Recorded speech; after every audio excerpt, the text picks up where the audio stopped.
سبيل الدموع سبيل مريح تنهدى يا صاحي كي تستريح. السلام عليكم ورحمة الله وبركاته. Alhamdulillahi Rabbil Alamin, wassalatu wassalamu ala asrafil anbiya'i wal mursalin wa ala alihi wa sahbihi ajma'in. Mabagdu Bapak dan Ibu kaum muslimin jamaah salat zuhur yang dirahmati Allah. Di dunia ini tidak ada yang abadi. Kita hanya hak guna pakai harta kita, diri kita, tubuh kita ada pemilik mutlaknya. Bahkan oksigen udara yang kita hirup saja masih harus kita lepaskan kembali. Kita hirup oksigen, kita bernapas, justru kita keluarkan lagi udara yang telah kita hirup itu. Tidak ada milik mutlak.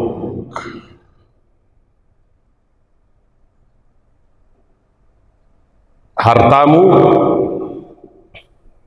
jabatanmu, anak dan keluargamu hanya titipan dari yang punya. Pada waktunya, pada saatnya, titipan itu pun akan diambil kembali. Oleh karena itu, orang boleh kehilangan harta, orang boleh kehilangan jabatan, orang boleh kehilangan keluarga. Satu saja syaratnya, seseorang jangan sampai kehilangan Tuhan, jangan sampai kehilangan Tuhan. Inilah yang digugah sebenarnya kepada kita untuk menggunakan akal dengan cara yang terbaik untuk memikirkan hal tersebut. Apama ya'lamu annama unzila ilaika mir rabbikal haqq kaman huwa aqma innama yatazakkaru ulul albab. Apakah kamu kira sama? Apakah kamu kira tidak berbeda orang-orang yang mendapat petunjuk yang benar dari Tuhannya dibandingkan dengan orang yang buta? Kamu kira sama saja? Apa kamu kira tidak ada beda? Orang yang telah mendapat petunjuk kebenaran dari Tuhannya dibandingkan dengan orang-orang yang buta. Innama yatazakkaru ulul albab. Hanyalah yang masih berfungsi akalnya, yang masih normal cara berpikirnya, yang masih waras, yang akan bisa membedakan hal tersebut.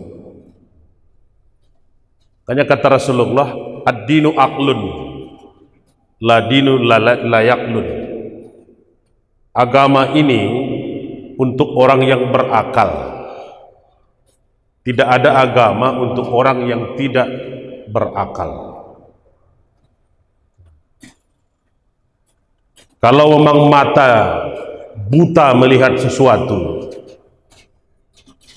buta yang paling berat itu adalah buta hati.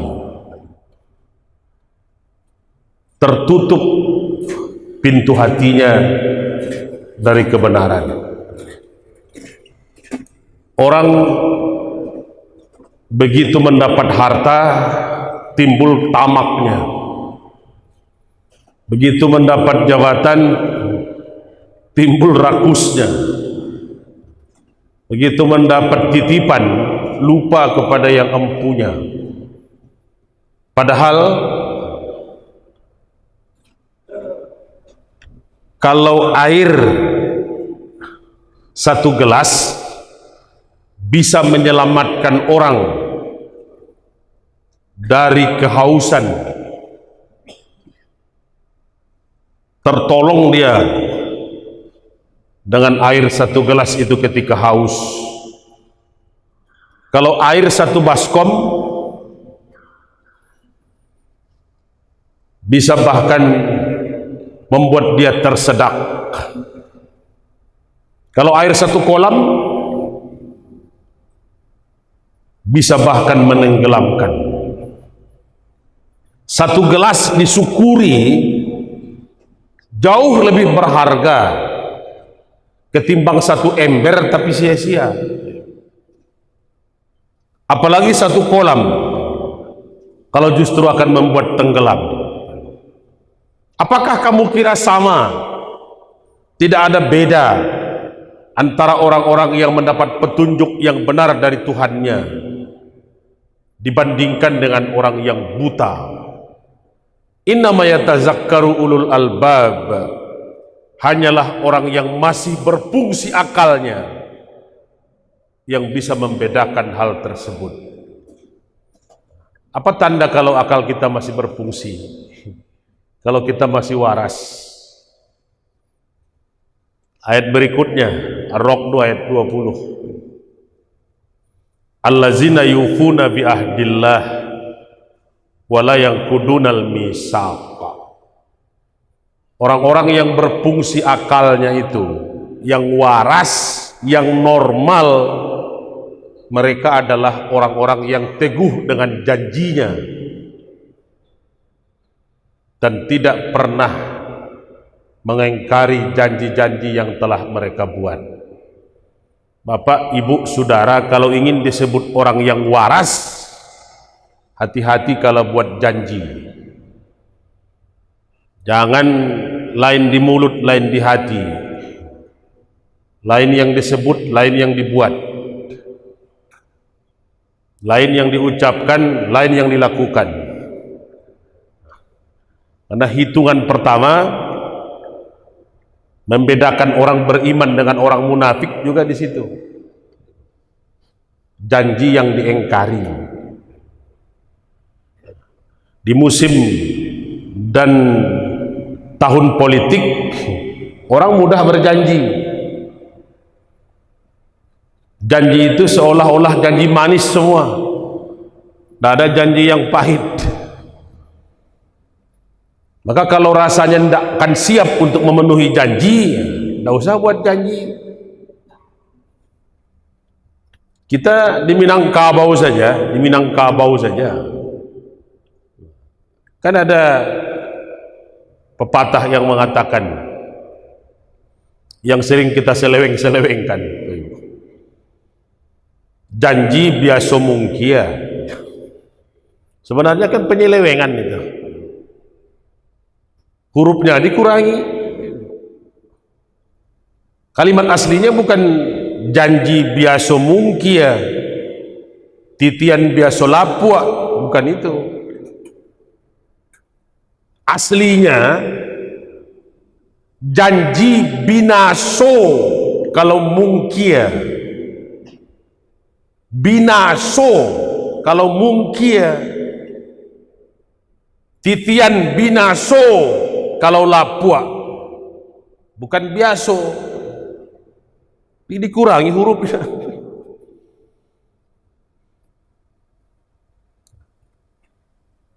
Orang yang masih dihitung akalnya normal, otaknya waras, berpikirnya masih benar.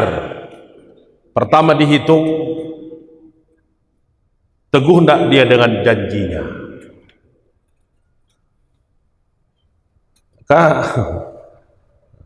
Kalau orang yang gila berjanji, bisa tidak ditagih? Ada orang gila berjanji, bisa tidak ditagih gitu? Akalnya kan sudah tidak berfungsi. Tapi kalau dia orang yang waras, orang akan tagih janji-janji itu. Hati-hati di tahun politik, di zaman sedang bergemuruhnya suasana janji-janji manis. Karena begini, politik adalah perang tanpa pertumpahan darah. Sedangkan perang politik tanpa menumpahkan darah. Dalam politik tidak ada teman sejati, tidak ada musuh sejati. Yang ada cuma satu, kepentingan yang abadi. Hati-hati kalau buat janji, karena janji akan diminta pertanggungjawaban. Banyak maaf. Assalamualaikum warahmatullahi wabarakatuh.